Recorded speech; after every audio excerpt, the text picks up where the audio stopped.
ये जो शासक है ना देश का, इस समय भाड़ में जाओ जनता पार्टी की जो सरकार चल रही है, इसने किसानों के साथ भी दोगली नीति से काम किया। क्या कहता था, हम बिल वापस नहीं लेंगे, अमेंडमेंट करेंगे बिल वापस। मेरा आप वीडियो उठाकर देखिए, मैंने 10 महीना पहले एक घोषणा की थी मीडिया बंधुओं के माध्यम से कि बिल वापस होगा और जरूर होगा, घुटनों के बल वापस होगा। चुनाव आ रहे सर, वो तो इसलिए कर लिया ना। अरे जनाब, चुनाव नहीं आ रहा। किसान बिल को इन्होंने सिर्फ इसलिए खींचा था क्योंकि 2021 में ओबीसी की जाति आधारित गिनती होनी थी।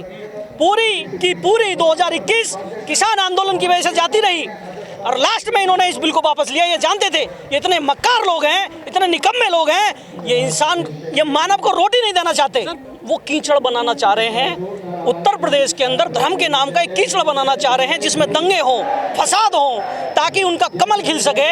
लेकिन आप ध्यान रखना, चाय वाले की केतली तो चंद्रशेखर आजाद जी ने छीन ली है, चाय वालों की केतली तो छीन ली है, सत्ता छीननी बाकी है। इसका आप इंतजार। सर आप संविधान की बात करते हैं, आपकी पार्टी संविधान की बात, कितने लोग हैं आपके साथ? हमारे साथ आपको नहीं लगता पूरा देश हमारे साथ है? जहाँ भी एट्रोसिटी होती है सिर्फ एक ही नाम निकल कर आता है, चंद्रशेखर आजाद। आपको नहीं पता? चंद्रशेखर फिर क्यों और पार्टी से गठबंधन करने के लिए तैयार है? अकेले लड़े फिर चुनाव?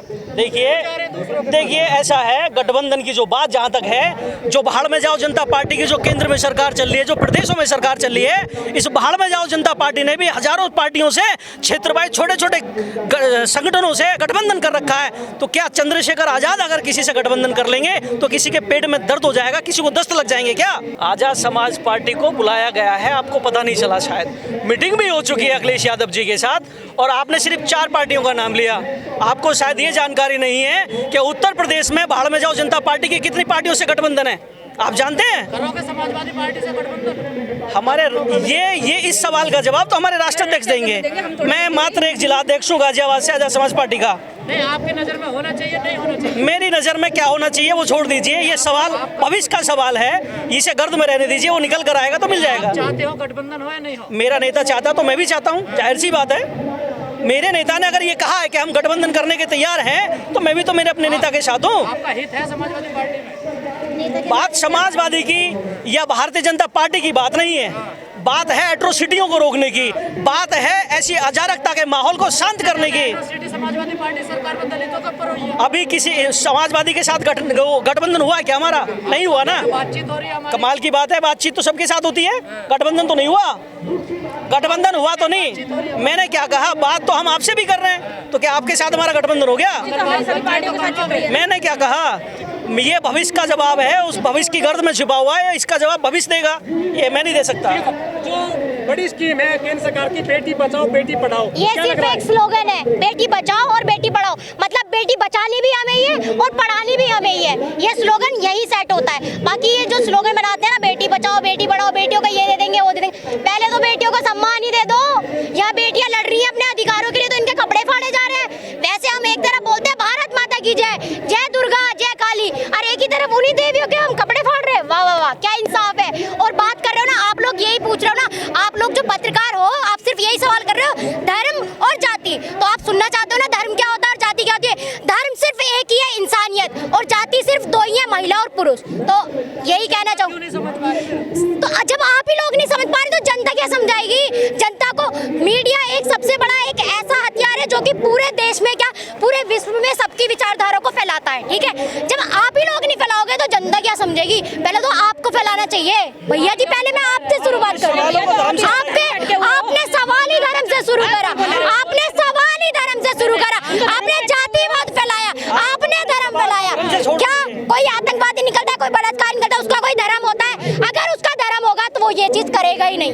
धर्म सिर्फ एक है, इंसानियत, और जाति सिर्फ 2 है, महिला और पुरुष, ठीक है? तो इसलिए आप अपने सवाल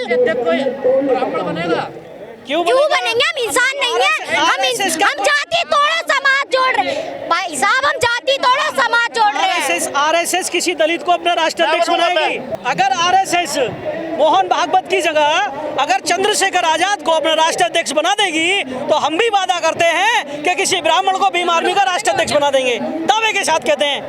और आप अपने आरोप को छोड़ दीजिए ना, आपका सवाल है जाति को बढ़ावा कौन कहता है? सत्यनारायण कुछ भी। बढ़ावा देती है, देश में बंटवारा करती है। हाँ। तो आपको भाईचारा बनाना तो चाहिए। हम भी तो भाईचारे की बात कर रहे हैं ना। भाईचारा बना रहे थे, आप तो हमारे जाति थोड़ा राष्ट्राध्यक्ष, समाज हमारे में राष्ट्राध्यक्ष, क्या फर्क पड़ता है? इससे क्या फर्क पड़ता है? आप हमारे संगठन के राष्ट्राध्यक्ष बन जाइए और हमें अपने के बना लीजिए, क्या फर्क पड़ता है? या तो वो शांति से मिलेगा, नहीं तो क्रांति तो हम कर ही रहे हैं और करते रहेंगे जब तक हमारे हक अधिकार ये सरकार छीनती रहेगी। हम ये क्रांति जारी रखेंगे। हमारी मांगे है, जब ये सारे बच्चे फिजिकल में पास है, मेडिकल में पास है, रिटर्न में पास है, तो फिर इन्हें नियुक्ति पत्र क्यों नहीं दिया जा रहा?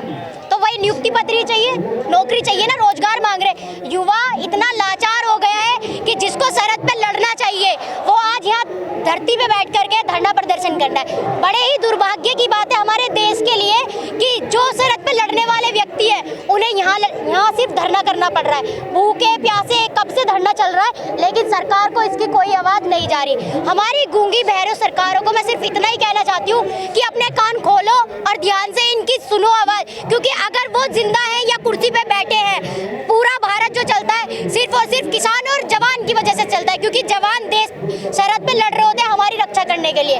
वो अपने परिवार को भी नहीं देखते, उनके परिवार में कोई बीमार हो रहा है, मर रहा है, उन्हें मतलब नहीं होता, क्योंकि वो पूरे भारत को अपना परिवार मानते हैं। तो क्या सरकार उनको उनका रोजगार नहीं दे सकती? सरकार जो वो योग्यवान, उनकी योग्यता पे ही तो निर्भर करता है ना पेपर। जब वो पेपर पास करके आए तो सरकार क्यों नहीं देना चाहती नियुक्ति पत्र? सरकार को जवाब देना पड़ेगा, या तो इन्हें नियुक्ति पत्र दो या हमें रीजन बताओ क्यों नहीं दे रहे, क्यों नहीं देना चाहती सरकार नियुक्ति पत्र? सर, मंदिर और मस्जिद की बात नहीं है, यहाँ शिक्षा की, रोजगार की और हक अधिकार की बात है। तो ना तो मैं हिंदू मुस्लिम की बात कर रही हूँ, ना ही मंदिर मस्जिद की बात कर रही हूँ। और रही बात हिंदू खतरे में कि मुस्लिम खतरे में, ना तो हिंदू खतरे में है ना मुस्लिम खतरे में। खतरे में है तो सिर्फ बीजेपी की कुर्सियां खतरे में है, भारत का भविष्य खतरे में, जो कि आप देख रहे हैं भारत का भविष्य यहाँ सड़कों पे धरना कर रहा है। जिन्हें वहाँ सरहद पे लड़ना चाहिए वो तो यहाँ धरना कर रहे हैं, तो भारत का भविष्य तो खतरे में है ही है। तो अगर हिंदुओं को बचाना है, भारत को बचाना है, भारत के भविष्य को उज्जवल बनाना है, तो बीजेपी की सरकार रिजाइन दे दे, सबसे बढ़िया और सबसे अच्छा हमारे लिए यही होगा। लेकिन यदि हिंदू मजबूत हो रहे हैं, धर्म की बात कर रही है सरकार, तो दिक्कत क्या है? सर हिंदू मजबूत हो रहे हैं, लेकिन भारत का नाम क्या है? हिंदू प्लस स्थान, यानी हिंदू का स्थान। तब भी सरकार का क्या कहना था? हिंदू खतरे में, हिंदू खतरे में। अगर हिंदू खतरे में, हिंदू कब से खतरे में? जब से बीजेपी सरकार आई है। अगर हिंदू बीजेपी सरकार के आने से खतरे में है, क्यों ना बीजेपी सरकार खुद ही हट जाए, तो हिंदू तो वैसे ही खतरे से बाहर आ जाना है। मंदिर बन रहे हैं मथुरा में, आगरा में, तो सर मंदिर हमें रोजगार देगा, मंदिर खाने को देगा हमें। मैं मंदिर का विरोध नहीं कर रही, ठीक है उनकी आस्था है उसमें, ठीक है बनाओ, लेकिन रोजगार तो दो। पेट रोटी से भरता है, घंटा बजाने से नहीं भरता। इस पेट को सिर्फ रोटी चाहिए, ना तो भगवान चाहिए, क्योंकि भगवान आके रोटी नहीं खिला जाएगा। जब इंसान कमाएगा तभी रोटी खा पाएगा। कमाए कहाँ से? रोजगार तो सरकार दे ही नहीं रही है। सर धर्म की बात क्यों होगी? रोजगार की तो बात कभी नहीं होती। सरकार धर्म में कहाँ रोजगार है? आप बताइए मुझे। रोजगार है पर्टिकुलर किसी एक समुदाय का, उसमें रोजगार जुड़ा हुआ है। लेकिन अगर हम मंदिरों से भिखारी पैदा होते हैं और यूनिवर्सिटियों से शिक्षक पैदा होते हैं, उज्जवल भविष्य वाले युवा निकलते हैं, आप यूनिवर्सिटी की बात क्यों नहीं करते? आप मंदिर की बात क्यों कर रहे हैं? मंदिर की राजनीति अगर करनी है तो आप कुर्सी खाली कर दीजिए। कुर्सी की राजनीति वो करेंगे जिन्हें देश की राजनीति करनी है, युवाओं के उज्जवल भविष्य की राजनीति करनी है। कुर्सी खाली तो आप लोग करवाएंगे। क्या आप वोट नहीं डालते? नहीं, आप लोग करवाएंगे। आप वोट नहीं डालते, हम नेतृत्व करेंगे, आप हमें वोट डालिए ना। हम नेतृत्व कर तो रहे हैं। लेकिन सर जो योगी जी है ना, वो गोरखधाम पीठ है, उसके अध्यक्ष भी है और मुख्यमंत्री भी है उत्तर प्रदेश के। देखिए मैं आपको दो चीजें बता देता हूँ। धर्म से एक धंधा होता है, धर्म एक धंधा है। और ये बात सिर्फ मैं नहीं कह रहा, दुनिया के कितने पढ़े लिखे बड़े बड़े वैज्ञानिकों ने कहा है कि धर्म एक धंधा है, एक अफीम है, एक नशा है। जिसे वो नशा लग गया वो पूरी जिंदगी नशे में जिएगा।